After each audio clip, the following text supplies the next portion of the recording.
Hello student, welcome in class. Today we discuss about the rules of electronic configuration. Electronic configuration.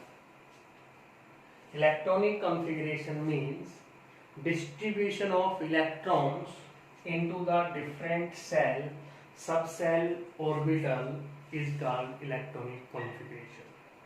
Electrons को distribute करना है, बांटना है, अलग अलग जगह पे उनको डालना है, डिफरेंट सेल्स के अंदर, डिफरेंट ऑर्बिटल्स, सब सेल के अंदर। तो वो जिस रूल को फॉलो करेंगे वो रूल आपके पास कहलाएगा रूल्स ऑफ इलेक्ट्रॉनिक कॉन्फ़िगरेशन। तो फर्स्ट रूल की हम बात करते हैं। फर्स्ट रूल अपने पास Aufbau principle. First rule Aufbau principle. Aufbau it is a German word, it means building up. इसका मतलब है बिल्डिंग अप, बढ़ाते चले जाना, छोटा उससे बड़ा, फिर उससे बड़ा, फिर उससे बड़ा। मीन्स पहले लोअर एनर्जी के ऑर्बिटल फिलअप करो, फिर उससे ज्यादा, फिर उससे ज्यादा, फिर उससे ज्यादा ऑर्बिटल को फिलअप करना है। ये बात कहता है अफाबाउ प्रिंसिपल कि लोअर एनर्जी की जो ऑर्बिटल है वो पहले भरी जाएंगी और हायर एनर्जी की ऑर्बिटल बाद में भरी जाएंगी। पीछे बोहर मॉडल ऑफ एटम भी पढ़ा, उसमें लोअर एनर्जी जैसे n का वैल्यू बढ़ता है, एनर्जी लेवल का नंबर बढ़ता है, वैसे उस एनर्जी लेवल, उसकी एनर्जी इंक्रीज हो जाती है। तो सबसे एनर्जी कम किसकी है? के सेल की, या मैं कहूं फर्स्ट एनर्जी लेवल की। तो फर्स्ट एनर्जी लेवल के अंदर कितनी सब सेल होंगी ये भी हमने पढ़ा है पीछे। Number of subshell is equal to number of shell. जिस भी सेल की आप बात करें, मैं बात करूं कि फर्स्ट सेल में कितने सब सेल है बेटा? 1, सेकेंड सेल में 2, थर्ड सेल में कितनी सब सेल होंगी? 3 होंगी। तो फर्स्ट सेल में एक ही सब सेल थी 1s, सेकंड में 2 है, थर्ड में 3 होंगी, फोर्थ में फिर 4 हो जाएंगी, फिफ्थ में 5, सिक्स्थ में 6 और सेवंथ में 7। इस तरीके से चलता रहेगा कंटिन्यू।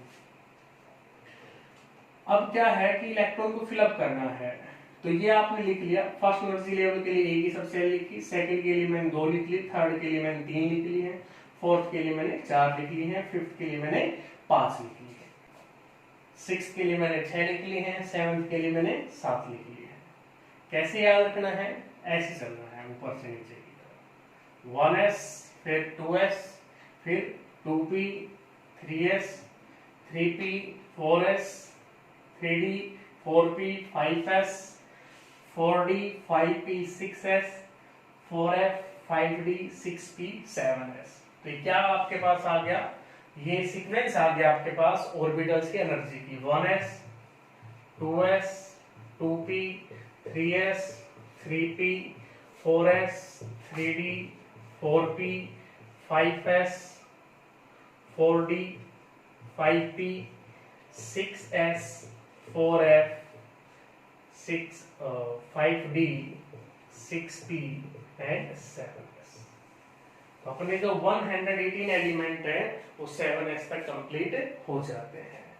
तो आपसे क्वेश्चन पूछा गया था कि what is the possible lowest possible value of n for the g subshell. जैसे s, p, d, f ये सभी सबसेल हैं। f के बाद कौन सी सबसेल आएगी? g subshell. g के बाद कौन सी आएगी? h। फिर अल्फाबेट स्टार्ट हो जाएंगे ऐसे। SPDF क्यों नाम रखा गया था? क्योंकि ये सब स्पेक्ट्रोस्कोपिक से आई है टर्म निकल कर। S फॉर शार्प था, शार्प लाइनें मिल रही थी स्पेक्ट्रा के अंदर, प्रिंसिपल, डिफ्यूज, F का मतलब फंडामेंटल, ये उनके नेम है सभी के। तो स्पेक्ट्रा के अकॉर्डिंग वो टर्म्स निकल के आई थी SPDF। उसके बाद अगर F के बाद कोई सबसेल आएगी तो अल्फाबेट के अकॉर्डिंग आएगी, G सबसेल आएगी नेक्स्ट। तो G के लिए लोएस्ट वैल्यू मतलब किस एनर्जी लेवल पे वो एग्जिस्ट करेगी। जैसे F जो सबसेल है वो 4th एनर्जी लेवल से स्टार्ट होती है, ऐसी जो G सबसेल है वो 5th एनर्जी लेवल से स्टार्ट होती है। तो lowest possible value of n for the G subshell कितनी हो जाएगी? 5th हो जाएगी। अगर D के लिए पूछ रहे lowest possible value of n तो 3 हो जाएगी, F के लिए 4, G के लिए 5, H के लिए 6। इस तरीके से हम इनको कर सकते हैं। तो ये बात थी अफाबाउ प्रिंसिपल की। ये सीक्वेंस आपको याद रखनी है बेटा, बड़ी इंपॉर्टेंट सीक्वेंस है। 1s, 2s, 2p, 3s, 3p, 4s, 3d, 4p, 5s, 4d, 5p, 6s, 4f, 5d, 6p, 7s। Okay, इसको याद करें। अभी हम बात करते हैं सेकंड रूल के बारे में, exclusion principle. Poly exclusion principle क्या कहता है?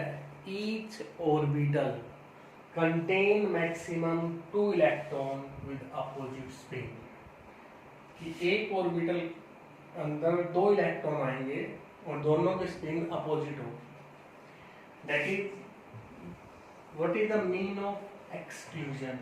एक्सक्लूजन क्या है इसके अंदर? एक्सक्लूजन का मतलब एक्सक्लूसिव से है कि एक ऑर्बिटल में 2 इलेक्ट्रॉन है, उन दोनों इलेक्ट्रॉन के लिए सभी क्वांटम नंबर की वैल्यू सेम नहीं होगी।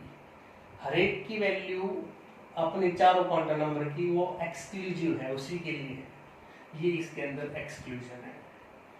तो ईच ऑर्बिटल, मैंने एक ऑर्बिटल कंसीडर कर ली कोई भी, ये बॉक्स के साथ, उसमें 2 इलेक्ट्रॉन आ सकते हैं, दोनों की स्पिन अपोजिट है। अगर आपने सेम स्पिन के साथ फिलअप करके दिखा दिया तो वहां आपका रॉन्ग हो जाएगा, गलत हो जाएगा। अब एक्सक्लूजन का मीनिंग यहाँ समझाया गया है कि एक ऑर्बिटल में 2 इलेक्ट्रॉन है, जैसे ये इलेक्ट्रॉन हो गया, इसके लिए n की वैल्यू 3s ऑर्बिटल थी, n की वैल्यू 3 है, s है तो l 0 हो गया, m is 0। इसके लिए स्पिन अपवर्ड डायरेक्शन में है, प्लस आप ले लिया, इसमें डाउनवर्ड डायरेक्शन में इसमें माइनस आप ले लिया। तो चारों की वैल्यू सेम नहीं आई है, 3 क्वांटम नंबर तो सेम थे, फोर्थ वाला डिफरेंट आ गया। यही चीज यहाँ पर एक्सक्लूजन का काम कर रही है। नेक्स्ट बात करते हैं रूल नंबर 3 की, Hund's rule of multiplicity. Hund's rule of multiplicity क्या कहता है? कहता है according to this rule pairing of electron not take place in a orbital until the each orbital contain a single electron, कि orbital के अंदर pairing तब तक नहीं होगी तब तक प्रत्येक ऑर्बिटल के अंदर एक एक इलेक्ट्रॉन ना चला जाए। जैसे ये है कि s में तो आपके पास एक ही ऑर्बिटल थी तो मैक्सिमम 2 इलेक्ट्रॉन आ सकते थे। अब p सब सेल के अंदर 3 ऑर्बिटल है, p सब सेल, और कहीं लिखा आ रहा है P4, तो उस P4 का मतलब, तो P सब सेल में 3 ऑर्बिटल हैं, कोई भी इनको मान सकते हो, तीनों की एनर्जी बराबर होती है। यहाँ PZ भी आ सकता है, यहाँ PY भी आ सकता है, क्योंकि एनर्जी बराबर है। दे आर डीजनरेट ऑर्बिटल, ये वर्ड हम पहले यूज कर चुके हैं।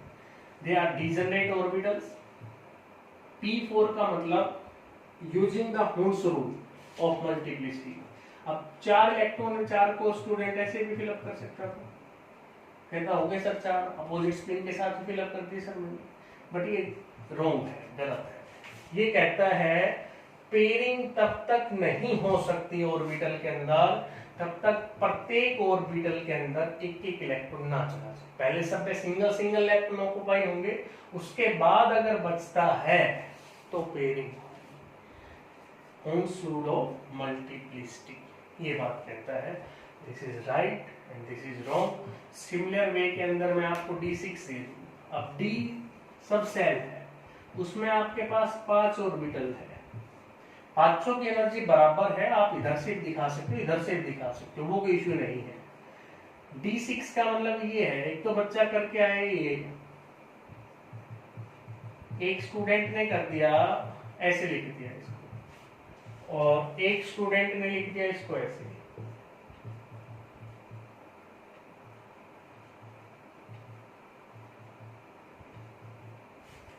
कौन सा ठीक है बच्चों?